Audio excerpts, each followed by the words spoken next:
Hello, everyone. Welcome to the Infinite Abilities Podcast. I am your host, Nick Yerhart, and we are here to encourage each other to find our own unique abilities. Let's go. All right, everyone. So today we have Alan, and I just talked to him a couple weeks ago. He's an amazing dude, and he's doing a lot. So let's just get right into it. Alan, can you tell the audience a little bit about yourself? Absolutely.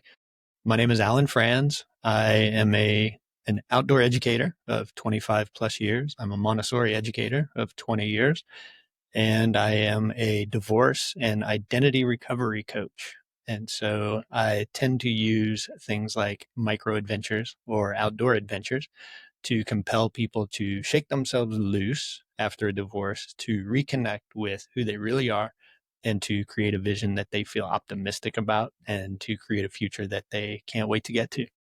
I think that's really awesome because I know, I've never been married. Don't know if I ever will. Not something that looks good to me, but It's not all bad. yeah. But like I know like a lot of people, even if you're just in a relationship, not even married, but you tend to change yourself for the other person. And sometimes you go the wrong way. Sometimes you change for the good, but sometimes you change for the bad. And then you kind of tend to forget who you are and what you actually want out of life. So I like that you're helping people get back to the person that they want to be. It's so important to know deep down who you are. And oftentimes a loss like a divorce, the loss of a job, moving to a new town, sometimes the loss of a loved one will shake us out of what we thought we were, because the future that we had imagined with that person is no longer available to us. And so rather than circling in that misery, I implore people to take that time to reassess what it is that you really care about and who you are at your core, and then build from there.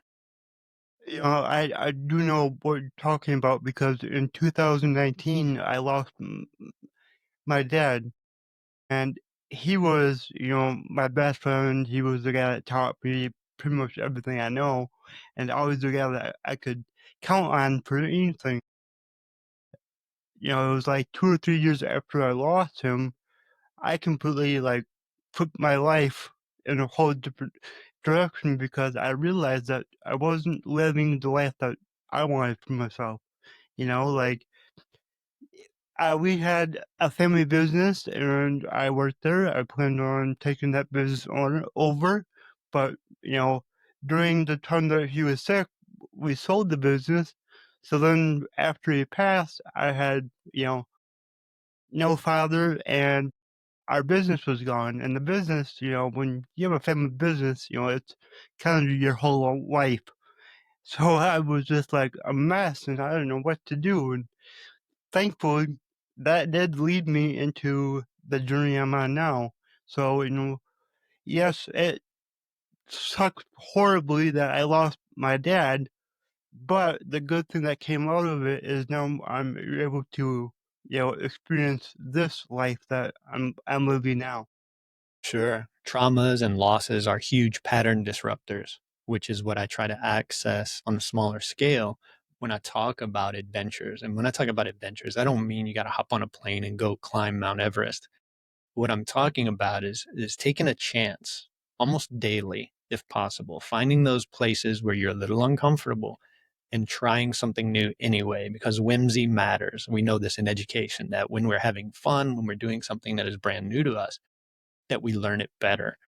And so that carries over into this field of divorce recovery, where when we can put ourselves in situations that are a little bit uncomfortable, then it is going to disrupt those patterns that we found ourselves in, that compromise. That my own divorce came about because of this series of compromises, right? And it's not to blame anyone. I freely compromised because I felt like the best way to maintain this relationship is to find that common ground. And when we continue to give away pieces of ourselves, of our identity, then eventually, hopefully, we wake up and find out, and hopefully it's not a divorce, but we find out that, man, I'm following along and I'm not leading. I'm not living my life. I'm doing the things that the world presents to me rather than being an active participant. Hmm. Yeah, I agree with that. And if you look at my social media and my podcast, I tell people get comfortable with being uncomfortable because that's how you grow. It's through that uncomfort and doing the things that you're scared to do is where you actually grow as a human and you can develop into the person that you actually want to become. And not just that, Maria Montessori said we must become friendly with error. And that's how Yes. we get better. And Hmm. the world right now tells us that we need to shield ourselves from looking dumb. We're so afraid to not be good at things. And we have to be bad at things before we can be good at them. And so taking those small chances, every time we do it, it builds a win for us. That didn't kill me. That didn't crush me. Nobody made fun of me. And Hmm. so, wow, what's my next challenge then? And it shifts that window of what I'm willing to try. And if I'm willing to try bigger and better things, my life becomes bigger and better.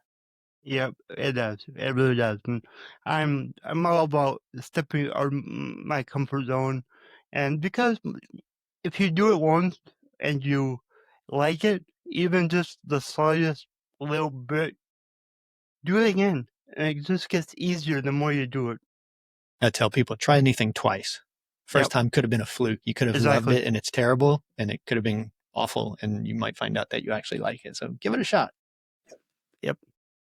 So when you're going on adventures, what are some of the types of adventures that you do? Mm. So this summer we are offering a Maine adult summer camp, and so we call it our second summer. And this is something that we'll be doing every year in a different location. And so this is a chance for folks who have suffered some sort of a loss or who know there's more out there. It's not always divorced folks that they know that there's something that is available to them that maybe they're not interacting with, and this is a chance to step into that. So we will do a day of hiking. We'll do a day of biking on the carriage roads, which is this quintessentially Maine thing to do. And then we will do some sea kayaking out on the main island trail. And when you go out on the main island trail, it's this series of hundreds of islands, and many of them are publicly owned. And the ones that are available for camping, they're first come, first serve. And so you show up, if there's no one on there and it will accept a group of your size, well, that's your island. And when you're a kid, like what could be better? You dream of camping on this deserted island. And literally, we camp on an island out there that's 2.5, 3 acres. So it's this tiny little place. It's all your own, though. It's really a beautiful thing. And then we head back and do the tourist thing in Bar Harbor for a night. Man, a 2 to 3 acre island. Yeah, I own 4.3 acres of land, so I'm just like thinking of my property with the water all around it, like how cool that would be. Oh, it's incredible. Many, many years ago, we're talking 25 plus, I was guiding a trip and went to this particular island with a group of kids. We were 12 kids, I think. And they always wanted to play manhunt. And I was adamantly against it at night. No running at night. That's one of the rules. We just don't want anybody getting hurt. And they were like, "Can we play manhunt?" I was like, "I think this is a good time to play manhunt." And like, "What are the boundaries?" I'm like, really? If you step in the water, you're too far. Yep, yep. That's really cool. And where are you located?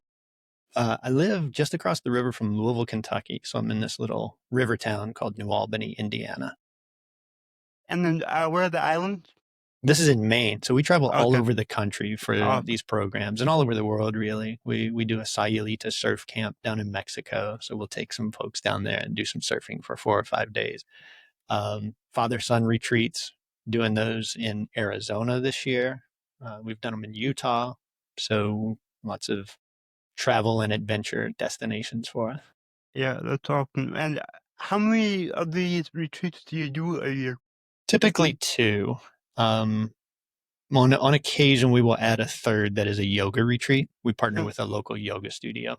And Mm-hmm. so we'll do locally here, we have the Red River Gorge, which is a world class climbing destination. And so we'll take people, I will lead the adventure portion. And then my friend at the yoga studio, Element, Ayurvedic Living, shout out to them, Carrie and Rob, they will lead the other parts. That's really cool. Really cool. Now, some of the listeners, might not be able to realize that there's something more to life than what they're experiencing. Having it like tips to kind of help them understand that, hey, you should look into more. Boy. uh, my entire framework is built around the word adventure and the number 10. So it's the adventure 10. And it's a series of little tips that we can do to um, to build a life. I believe that a life that contains lots of small micro adventures, when we turn around and look back at it, is an enormous adventure at the end. And so I use the word adventure, and it's things like A is for achievements or accomplishments. And so, what is something you always wanted to achieve or always accomplish? And this could be a 5K, could be graduating from college, it could be getting a certificate, any number of things.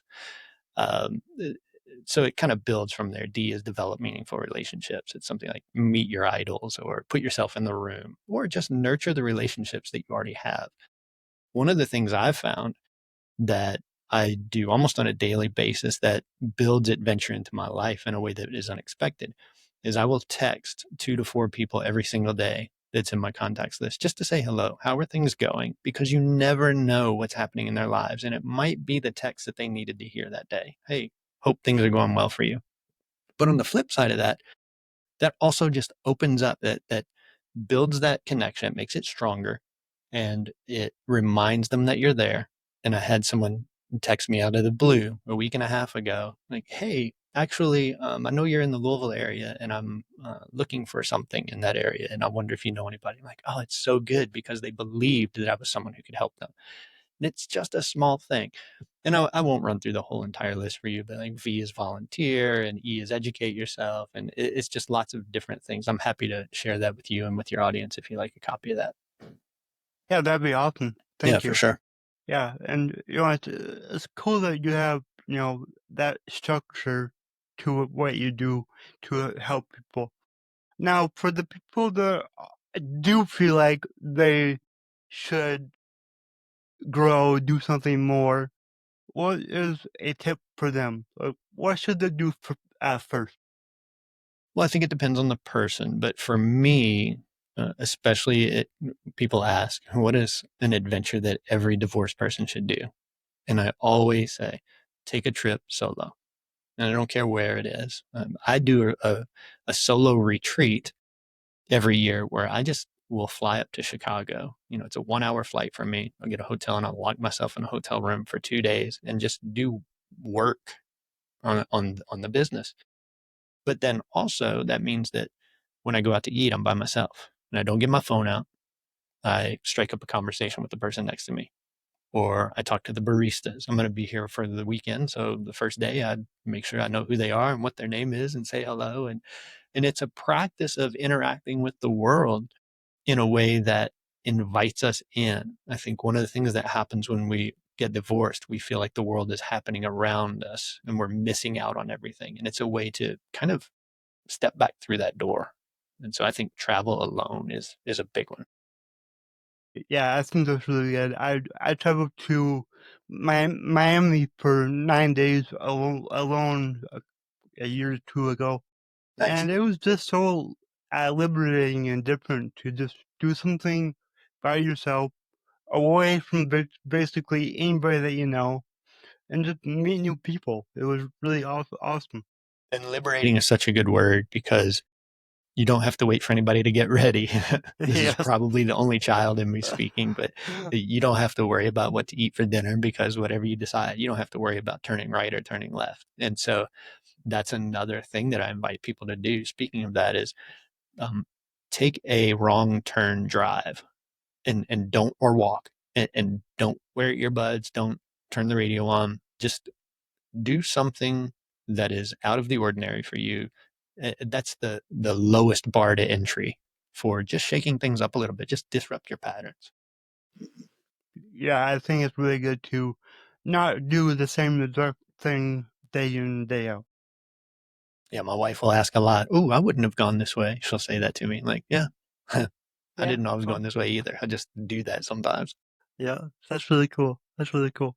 And I know, like, for me, I do have the things that well, I shouldn't say, I get to do every day, and that's gonna set me up for better day. So, like, for me, I have a morning routine, and the days that I don't do my morning routine, my whole day's a mess. So there are certain things that I feel like it's good that you do every day. Yeah, I think there's a balance. So every Yeah. morning I get up, I do the same routine. I turn on the water to make coffee because I'm never going to miss coffee. So it's Yep, easy to me either. tie a habit to that. And that's a trick, right? From if you know anything about James Clear, like a Habit habit that you want to do. stacking. Yeah. Habit stacking, put it with something you know you're going to do. So I'm always going to have coffee. Um, but for me, that's when I meditate. So I know that meditation will happen right then. And then while I'm making the coffee, I take my wife's up to her, and then I start work right away. And so I don't do journaling first. I don't do exercise first because a lot of times something will shake loose with the meditation. So I will address those things, and then I try to spend time with her if I can, especially this time of year where we're not in school. I am still teaching, so we'll hang out. But then right now I'm doing 75 hard. So I think it's important to shake up your habits. And so I took a few of my daily habits out in order to substitute 2 workouts, in order to substitute drinking 128 ounces of water. Uh, because adding habit after habit after habit after habit, you're going to lose something. And so I think that things can be seasonal. Yeah, After next Saturday, when 75 hard is over, I will go back to my standard routine for a while. And so yeah, then writing at least, I say 150 words, because I know if I write 150 words, I'll end up writing 500 or 1,000. So that's one of my habits every day. Um, Texting people, my Connect Four, I call it, or Connect Two usually. I do that every day. And Duolingo Spanish because my son and we have a 400 and something day streak together. So I do that let's every day. go. So yeah, I definitely do have things that I've found that are productive, but I will substitute them out occasionally. Yep. Yeah, I think that's good. And I know, like, for me, I have my 6 things that I do, and some days I'll do 5 of them, some days I'll do 6. And I feel like if you get more than, like, 6, it's too much. So, Yeah, it yeah, becomes a to-do list and the rest of your life exactly. can suffer. So I Yeah. think it's really important to reevaluate habits on an ongoing basis. Every quarter, I sit down and look at, okay, what are my goals? And do these habits that I have, do they support those goals or are they just one more thing? Because I don't think doing one more thing for the sake of doing it is super important. I think discipline matters. And I think having those 5 to 6 things matters because I do them all the time, but I do think that you can move them around. Yep. How important do you think, discipline is? Oh, it's everything, especially for someone like me. I'm coming to realize a friend was talking about some things he was noticing in himself, and his conversations will go off on a wild tangent, or he will forget a long list of things, or just little. It's like, huh, tell me more about that. And the reason it came up, he was talking about going to see a counselor about adult ADHD. I never considered myself that type of person, but in assessing some of these things he was talking about, never Google your symptoms, by the way. So of No, course I don't do that. Googled it and I'm like, oh, wow, that sounds a little bit like me. I was talking with my oldest daughter. She's 24. I said, well, this might sound weird, but what do you think about? And I started describing, and she goes, are you just now realizing this? I was like, oh, great. Everybody knew but me. Um, so I think discipline is crazy important because I am the novelty seeker.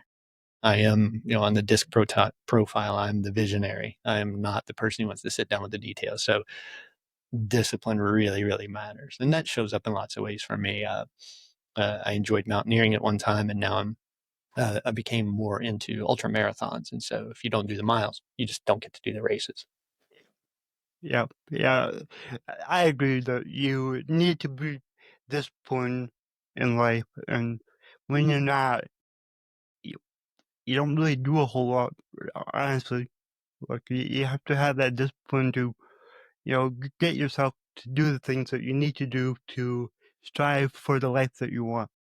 Yeah, it builds grit. It builds that resilience. It also it's freeing in a lot of ways Hmm. to have the structure.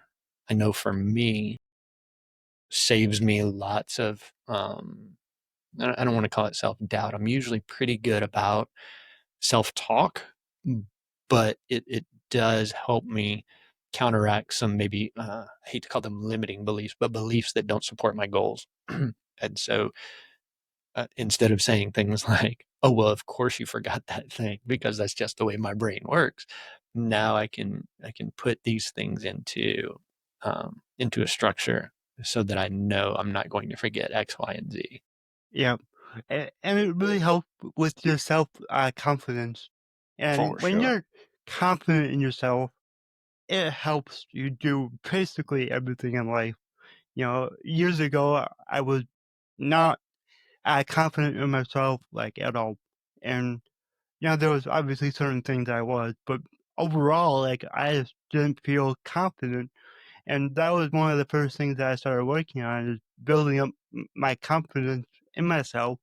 And, I still, it's something that you continue to build.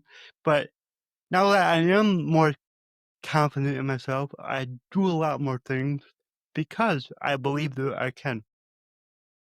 I think that is a big misconception about confidence that a lot of people, especially those who don't feel confident, I think they think it's something that you can just pull out of your drawer when you Yeah. need it. You can take it out of your backpack when you need it. And I always talk about the difference between confidence and courage. I think courage comes first. You have to be willing to do the thing that you are afraid of. That's one of the things in the Adventure 10. The one is one thing you're afraid of. You should be doing something that you're a little bit scared of all the time, because every time you do that, and like I said, it doesn't kill you, and the people Hmm. don't make fun of you, and you don't fall on your face, and all those things, you've just accessed confidence now. You stand a little taller, you speak a little more clearly, you show up for people in a different way.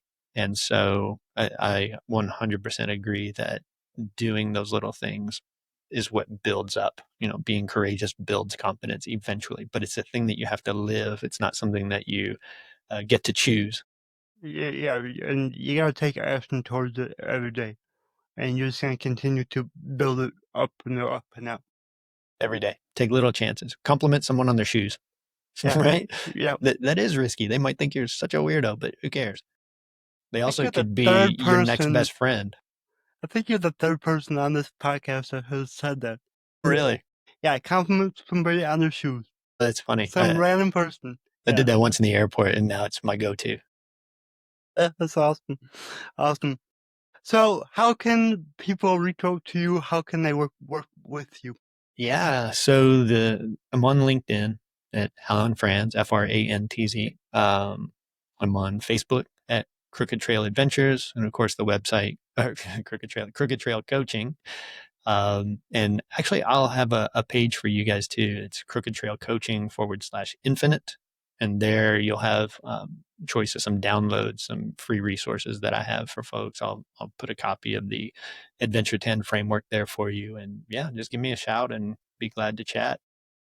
Awesome. And before we go, I gotta ask you. So, my slogan is "Your abilities are infinite." What does that mean to you?